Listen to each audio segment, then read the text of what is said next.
আসসালামু আলাইকুম রহমতুল্লাহি ওবরকাতুহ। সম্মানিত দর্শক, সারা বাংলাদেশে সংস্কার নিয়ে নানা রকম কথাবার্তা হচ্ছে। সরকারের পক্ষ থেকে যে রাজনৈতিক সংস্কারের কথা বলা হচ্ছে, কিংবা প্রশাসনিক সংস্কার, সাংবিধানিক সংস্কার এবং আরো অনেক কিছু, এবং এগুলো নিয়ে ঠাট্টা হচ্ছে, মশকরা হচ্ছে, ট্রল হচ্ছে এবং এত বেশি আলোচনা হচ্ছে, আলোচনার করার ক্ষেত্রে দেখা যাচ্ছে যে মানুষের বিরক্তি তৈরি হয়ে গেছে। সংস্কার নাম শুনলেই এখন মানুষ গালাগাল করছে। এটার অনেকগুলো কারণ রয়েছে। প্রধানতম কারণ হলো যে ডক্টর মোহাম্মদ ইউনূস সরকার যে সফলতা দেখানোর কথা ছিল, বা তার নিকট যে সফলতার আশা করেছিলেন আমাদের দেশের সাধারণ জনগণ, সেই সফলতা তো দূরের কথা, ব্যর্থতার এত বড় বড় হিমালয় তৈরি হয়ে গেছে যে এই ভদ্রলোক এবং তার যারা সহযোগী রয়েছেন তাদের দৈনন্দিন যে কর্মকাণ্ড, সেই কর্মকাণ্ডের প্রতি মানুষের বিশ্বাস স্থাপন কঠিন হয়ে যাচ্ছে। এখন যেখানে আপনার প্রতি আমার সাধারণ বিশ্বাস নেই, অর্থাৎ আপনার যে দৈনন্দিন কর্মকাণ্ড, আপনি যা কিছু করছেন সেখানে আপনার খাওয়া দাওয়া, গোসল, ঘুম, পায়খানা, প্রস্রাব থেকে শুরু করে অন্য যে সকল সামাজিক রাজনৈতিক কর্মকাণ্ড রয়েছে, দৈনন্দিন ডে টু ডে ওয়ার্ক, আমার যদি বিশ্বাস হয় যে এই লোকটি এই কাজগুলো ঠিকমতো করতে পারছে না, তার সমস্যা হচ্ছে, এই লোকের কোষ্ঠকাঠিন্য আছে, এই লোকের পেট খারাপ আছে, এই লোকের সর্দি আছে, তারপর এই লোক ভালো করে রান্না করতে পারে না, এই লোক ঠিকমতো খাবার দিতে পারে না, এই লোক ঠিকমতো অফিস যেতে পারে না, ঠিকমতো কলম দিয়ে সিগনেচার করতে পারে না, যা বলি তা শুনে না, আকাশের দিকে তাকিয়ে থাকে, আবার যা শুনে তা বোঝে না, যা বোঝে তা করে না, যা করে তা ঠিকমতো আউটপুট দিতে পারে না। তো এরকম যদি আপনার কারোর প্রতি বিশ্বাস শুরু হয়, বা আপনি প্রমাণ পান যে এই লোকটি এরকমই, আর সে আপনাকে বড় স্বপ্ন দেখালো যে তোমাকে একটা জান্নাত দিয়ে দেবো, তারপরে তোমাকে এরকম একটা, যাকে বলা হয়, জায়গাতে আমি নিয়ে যাব, সেই নিয়ে যাব যেটা একেবারে পরিস্থান বা জিনের দেশ হবে, যেখানে আর তুমি যা চাইবে তাই পাবে। তো আপনি তাকিয়ে দেখলেন যে লোকটার একটি সাইকেল আছে, সাইকেলের টায়ার আছে তো পাম্প নেই, পাম্প আছে তো চেন জং ধরা, ইত্যাদি অনেক কিছু। আপনি কোনো অবস্থাতেই এই কথায় বিশ্বাস করবেন না। তো আমি এটা রুফু করতে বললাম এই কথাগুলো, কিন্তু বাস্তবতা হলো যে ডক্টর মোহাম্মদ ইউনূস এবং তার যারা সহযোগী রয়েছেন তাদের কতগুলো দৈনন্দিন কর্মকাণ্ড রয়েছে। সেই কর্মকাণ্ডের মধ্যে প্রধানতম কর্মকাণ্ড হলো যে দেশের আইন শৃঙ্খলা ঠিক করা, তারপর জনমনে বিশ্বাস এবং আস্থা অর্জন করা, এবং জনগণকে আশ্বস্ত করা যে তারা নিরাপদে আছে, সুখে আছে, শান্তিতে আছে। এবং সর্বোপরি আরেকটি বিষয় খুবই গুরুত্বপূর্ণ, যে পতিত স্বৈরাচার বলে যাকে গালি দেওয়া হচ্ছে, শেখ হাসিনা অর্থাৎ আওয়ামী লীগ সরকার, তাদের তুলনায় বর্তমান যারা আছেন তারা অনেক অনেক গুণে ভালো করছেন। তো সেই ভালো করার কোনো ধারের কাছে আমরা যেতে পারছি না, সবগুলো ক্ষেত্রেই শুধু হতাশা হতাশা হতাশা। আর এর ফলে কি হচ্ছে, হতাশা থেকে মানুষের ভয় তৈরি হচ্ছে, কি হবে আগামীতে, ব্যবসা বাণিজ্যের কি হবে, চাকরি বাকরির কি হবে, বদলি তদবিরের কি হবে, কন্ট্রাক্টরের কি হবে, দেশের অবস্থা কি হবে, মন্ত্রী এমপি আদৌ হওয়া হবে তো, কোন দল ক্ষমতায় আসবে, আদৌ নির্বাচন হবে কিনা, এই সকল নানা রকম সমস্যা, ঝুঁকি, ঝামেলা একেবারে বাংলাদেশের মানুষের মাথার উপর বিরাট বোঝা হয়ে দেখা দিয়েছে।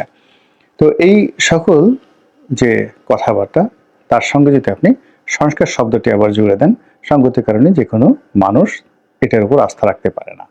কিন্তু তারপরেও সংস্কার যে হচ্ছে না তা নয়, সংস্কার হচ্ছে, সংস্কার হতে হবে, এবং যে যার মতো করে সংস্কার করার চেষ্টা করছে। যেমন দেখলাম জামায়াত ইসলামী অনেক বিষয় সংস্কার করেছে, তারা আধুনিক রাজনীতি করার চেষ্টা করেছে, আবার তাদেরকে অনুসরণ করে, অনুকরণ করে বিএনপি অনেক কাজ করেছে বা শুরু করেছে। যেমন জামাত সারা বাংলাদেশে ছুটোছুটি করছে, সম্মেলন করছে, ওয়াজ মাহফিল করছে, তারপরে তাদের ওয়াজ মাহফিলের আগে তারা বিভিন্ন রকম আনুষ্ঠানিকতা করছে এবং মানুষের সাথে একটা সম্পর্ক স্থাপন করার চেষ্টা করছে, হাদিয়া আদায় করছে। যেমন ধরুন, এক জায়গাতে বলে একটা ওয়াজ হচ্ছে, এখন সবাই গেল, বিনামূল্যের জিনিসের কোনো দাম থাকে না, এজন্য তারা কি করে, সেই চাদর পেতে দেয়, বালতি পাতে, বাক্স পাতে, মানুষের দ্বারে দ্বারে যায়, স্লিপ দেয়, এবং ওয়াজের জন্য তারা হাদিয়া গ্রহণ করে। এটার দুটো সুবিধা। প্রথম সুবিধা হলো যে অর্থনৈতিক চাপটা কেন্দ্রীয় জামাতের উপর পড়ে না, স্থানীয়ভাবে সেটা সংগ্রহ করা হয়। আর দ্বিতীয় যে ঘটনাটি ঘটে, যারা টাকা দেয় তারা ওই টাকার মায়ায় হলেও ওয়াজ শুনতে আসে, এবং তাদের একটা মমত্ববোধ কাজ করে এই সংগঠনটির প্রতি। তো এই কাজটি আবার বিএনপি শুরু করেছে। এখন বিএনপি হয়তো ওইভাবে হাদিয়া তুলতে পারছে না, তারাও বিভিন্ন অনুষ্ঠান যখন হচ্ছে যেখানে তারা যে টুকটাক পাবলিকের কাছে টাকা পয়সা নিচ্ছে না, এইটাও কিন্তু বলা যাচ্ছে না। নেতা যাবেন, তো সেই নেতার অনুষ্ঠান উপলক্ষে কর্মীরা মানুষের কাছ থেকে বা দলীয় লোকজনের কাছ থেকে তারা চাঁদা সংগ্রহ করছেন। এর বাইরে যে সকল চাঁদাবাজ সন্ত্রাস, আমি ওগুলোর কথা কিন্তু বলছি না, ওগুলো বিএনপির যারা খারাপ লোক তারা কাজ করছে, কিন্তু বিএনপির যারা ভালো লোক, যেমন ধরুন ঢাকা থেকে মির্জা ফখরুল সাহেব একটা জায়গাতে যাবেন, একটা বড় সভা মঞ্চ হবে, একটা অনুষ্ঠান হবে, 20-25 হাজার লোক আসবে, এটার যে ব্যয়, সে ব্যয়ের একটা অংশ জনগণের কাছ থেকে কিন্তু বিএনপি এই জামাতের স্টাইলে তোলার চেষ্টা করছে এবং এটা নিয়ে বাহাস হচ্ছে। তো জামাত যখন এটাকে চাঁদাবাজি বলার চেষ্টা করছে ঢালাওভাবে, তখন মির্জা আব্বাসের মতো মানুষ বলার চেষ্টা করছেন যে আপনারা যখন কালেকশন করেন তখন সেটা হয়ে যায় হাদিয়া, আর আমরা যখন কালেকশন করি তখন এটাকে চাঁদাবাজি। এখন মির্জা আব্বাস চাঁদাবাজি বলতে ওই যে চাঁদাবাজি, যেটা টেম্পো স্ট্যান্ডের চাঁদাবাজি কিংবা অস্ত্র ঠেকিয়ে চাঁদাবাজি, জোর জবরদস্তি করে চাঁদাবাজি, ওটার কথা বোঝাননি। উনি রাজনৈতিক চাঁদাবাজির কথা বলার চেষ্টা করেছেন, গেল এক। 2 নম্বর হলো যে রাজনৈতিক দলগুলো তাদের অভ্যন্তরীণ অবকাঠামো, যেমন শিবির একটা সম্মেলন করেছে, তারপরে সেই সম্মেলনে তাদের নতুন নেতা নির্বাচন করেছে, ছাত্রদলও করতে যাচ্ছে, বিএনপিও করতে যাচ্ছে। তো এই যে যা কিছু হচ্ছে বাংলাদেশে, রাজনৈতিক দলগুলোর মধ্যে ভিতরে সংস্কার এবং এই সংস্কার নিয়ে পরস্পরের সাথে প্রতিযোগিতা হচ্ছে। আওয়ামী লীগও কিন্তু এখানে বসে নেই। আওয়ামী লীগ দীর্ঘদিন ধরে তাদের যে সম্মেলন, সেই সম্মেলন তারা করছে না। যারা ওবায়দুল কাদের সাধারণ সম্পাদক, আর শেখ হাসিনা দেশের প্রধানমন্ত্রী, এট দ্য সেম টাইম তিনি দলের সভানেত্রী। তো এটি মানুষের কাছে সহনীয় হয়ে গেছে। আবার ওবায়দুল কাদেরের যে কথাবার্তা, তার আচার আচরণ, চালচলন, সবকিছু মানুষের মধ্যে বিরক্তির কারণ হয়ে গেছে। এই জন্য আওয়ামী লীগের মধ্যে দীর্ঘদিন ধরেই একটা দাবি ছিল যে যে কোনো মূল্যে সাধারণ সম্পাদক যে পদ, এই পদটিতে পরিবর্তন আনা উচিত এবং সেই পদে সম্ভাব্য বাহাউদ্দিন নাসিম, জাহাঙ্গীর কবির নানক, এ সকল মানুষের নাম, এমনকি মির্জা আজম সাহেবের নামও কিন্তু শোনা গিয়েছিল। কিন্তু শেখ হাসিনা যে কোনো কারণে হোক না কেন এই পরিবর্তনটা তিনি করেননি বা এটা হয়নি। মধ্যে ওবায়দুল কাদের সাহেব যখন খুব অসুস্থ হয়ে পড়লেন, পিজি হাসপাতালে তিনি যখন ভর্তি হলেন, একবার তার মৃত্যুর গুজব এলো, তারপর তিনি সিঙ্গাপুরে দীর্ঘদিন চিকিৎসা নিলেন, সেখানেও রটে গেল যে তিনি আর নেই, তিনি ইন্নালিল্লাহ একেবারে ইন্তেকাল করেছেন। তো পরে দেখা গেল যে তিনি শুধু ফিরেন নাই, ফেরার পরে তার অনেক শক্তি হয়েছে, কণ্ঠে লালিত্য বেড়েছে, চেহারা শুরুতে তার একটা যাকে বলা হয় যৌবন চলে এসেছে এবং তিনি সিঙ্গাপুর থেকে এসে সুস্থ হয়ে আরও বেশি শক্তিমত্তা নিয়ে আওয়ামী লীগকে সেভ করার চেষ্টা করলেন আর বিএনপি জামাতকে ঠাট্টা মশকরা করা শুরু করলেন। যাই হোক, এখন আওয়ামী লীগের এই দুঃসময় আওয়ামী লীগের পুনর্গঠন কিংবা আওয়ামী লীগের সংস্কার নিয়ে ব্যাপক আলাপ আলোচনা হচ্ছে। আমরা বাংলাদেশে যারা আছি তারা যে যার মতো করে আমরা এটা কল্পনা করার চেষ্টা করছি। সেই কল্পনার সঙ্গে দলের কোনো রকম হাইকমান্ডের, এখন যাদের হাতে দলের কমান্ড রয়েছে তাদের কোনো গ্রিন সিগন্যাল নেই এবং যাদের সম্পর্কে আলোচনা করা হচ্ছে তারা কেউ দলের গুড বুকে আছেন আমার এটা জানা নেই। যেমন ধরুন আব্দুল হামিদ সাহেবের কথা বলা হচ্ছে আর সেলিনা হায়াত আইভির কথা বলা হচ্ছে। অর্থাৎ প্রথমে যে গুজবটি এলো, সেই গুজবের কেন্দ্রবিন্দু নেতা ছিলেন আব্দুল হামিদ, অর্থাৎ সাবেক রাষ্ট্রপতি আব্দুল হামিদ। তিনি হবেন সভাপতি, অনেকটা জিল্লুর রহমান সাহেবের মতো, আর সেলিনা হায়াত আইভি হবেন সেক্রেটারি, অনেকটা সৈয়দ আশরাফ সাহেবের মতো সেই জামানাতে। উভয় ভারপ্রাপ্ত হবেন এবং তারা দলের কর্মকাণ্ড চালাবেন। কিন্তু বাস্তবতা হলো যে এটি আমরা আমাদের মনের মতো করে বলেছি। আব্দুল হামিদ সাহেব জনপ্রিয় ব্যক্তিত্ব, সেলিনা হায়াত আইভি জনপ্রিয় ব্যক্তিত্ব, দেশব্যাপী তাদের জনপ্রিয়তা রয়েছে, কিন্তু দলের ইন্টারনাল যে ম্যানেজমেন্ট রয়েছে সেই ম্যানেজমেন্টে এই দুজনের যে সাংগঠনিক ক্ষমতা, গ্রহণযোগ্যতা, এটি এই দলের সভাপতি বা সেক্রেটারি হওয়ার পর্যায়ে নেই এবং এই দুজন ব্যক্তি যদি চাইতেন ওই প্রথম সময়টাতে তারা পারতেন। এর কারণ হলো অনেক দুঃসময়ের মধ্যেও এই মানুষগুলো কিন্তু আওয়ামী লীগের পক্ষে কথা বলেছেন এবং তারা এখনো পর্যন্ত বাংলাদেশে সগৌরবে রয়েছেন, কিন্তু আওয়ামী লীগের কেন্দ্রীয় কমান্ড চায়নি তাদেরকে ব্যবহার করার জন্য। অথচ আওয়ামী লীগ যখন ভীষণ রকম অবস্থার মধ্যে পড়েছিলেন 60-এর দশকে, তখন আমিনা রহমান একজন ভদ্রমহিলা এসেছিলেন এগিয়ে। আওয়ামী লীগ যখন 75-এর পরে খুব খারাপ অবস্থায় পড়েছিলেন, তখন মিজানুর রহমান চৌধুরী যদি না হতেন সেই জাতীয় পার্টির প্রধানমন্ত্রী হয়েছিলেন, তিনি বেসিক্যালি আওয়ামী লীগের বাই প্রোডাক্ট। তিনি না হলে আওয়ামী লীগের অস্তিত্ব থাকতো না। তার সঙ্গে জহুরা তাজউদ্দিন যদি না থাকতেন, তার সঙ্গে আব্দুল মালিক উকিল যদি না থাকতেন, সবাই মিলে এই আওয়ামী লীগকে কিন্তু রিভাইভ করিয়েছে। আর যারা পালানোর তারা কিন্তু ঠিকই পালিয়ে গেছে। তো এখন বাংলাদেশে যারা আছে তাদের মধ্যে এই প্রথম যাদেরকে নিয়ে গুজব হয়েছে, সেই গুজবের যারা লোকজন রয়েছে তাদেরকে নিয়ে কথাবার্তা হয়েছে, কিন্তু দলীয় সেন্ট্রাল কমান্ড তাদের সাথে যোগাযোগ করেছেন বা তারা শেখ হাসিনার সঙ্গে যোগাযোগ করেছেন এরকম কোনো তথ্য আমরা কেউ জানি না বা এটা হয়নি। দ্বিতীয় যে বক্তব্য এসেছে জনাব সাবির হোসেন চৌধুরীকে নিয়ে, সাবির হোসেন চৌধুরীকে নিয়ে আলোচনা হয়েছে। তিনি যোগ্য ব্যক্তি, গ্রহণযোগ্য ব্যক্তি, তার পলিটিক্যাল আইডেন্টিটি সম্পর্কে নতুন করে কোনো কিছু বলার দরকার নেই, কিন্তু বাস্তবতা হলো তার সঙ্গে শেখ রেহানার একটা ব্যক্তিগত ভালো সম্পর্ক রয়েছে, কিন্তু শেখ হাসিনার সঙ্গে তার সম্পর্কটা এখন দাকুমড়ায় পরিণত হয়েছে 111-এর সময়। 111-এর সময় ভারতের 1 নম্বর পছন্দের ব্যক্তি ছিল সাবির হোসেন চৌধুরী, এবং তিনি ডিফ্যাক্টো প্রধানমন্ত্রী হিসেবে কাজ করে যাচ্ছিলেন। অর্থাৎ 1/11 যদি সফল হতো এবং ভারতের মাস্টার প্ল্যান অনুযায়ী যদি প্রজেক্ট হতো, তাহলে সাবির হোসেন চৌধুরী শেখ হাসিনার জায়গায় থাকতেন। এটি শেখ হাসিনা জেনে গেছেন, এবং জনাব সাবির হোসেন চৌধুরীর সঙ্গে ভারতের যে বৈঠক কিংবা ডিজিএফআর যে বৈঠকগুলো, তার সকল ব্লু প্রিন্ট শেখ হাসিনাকে সরবরাহ করা হয়েছে।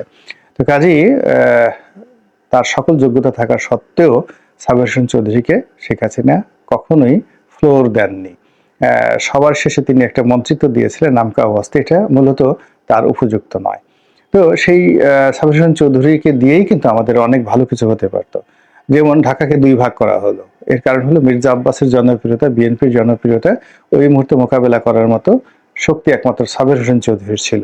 আওয়ামী লীগ অন্য কোনো নেতা ঢাকার মেয়র হওয়ার মানে অবিভক্ত ঢাকার মেয়র হওয়ার মতো ইমেজ সম্পন্ন ছিল না, কিন্তু সাবির হোসেন চৌধুরীকে যেহেতু শেখ হাসিনা বানাবেন না, তাই তিনি ঢাকাকে পুরো 2 ভাগে বিভক্ত করলেন। 1 2 নম্বর হলো যে ওই নির্বাচনটিকে ম্যানিপুলেট করার জন্য শেখ হাসিনা যে চক্রান্ত করেছিলেন বা চেষ্টা করেছিলেন, ওটাও দরকার ছিল না। সাবির হোসেন চৌধুরী প্রার্থী হলে তিনি যদি পরাজিত হতেন, তবুও সেটা একটা ইমেজ তৈরি করতো, কিন্তু সেটা তিনি করেননি বা করতে পারেননি।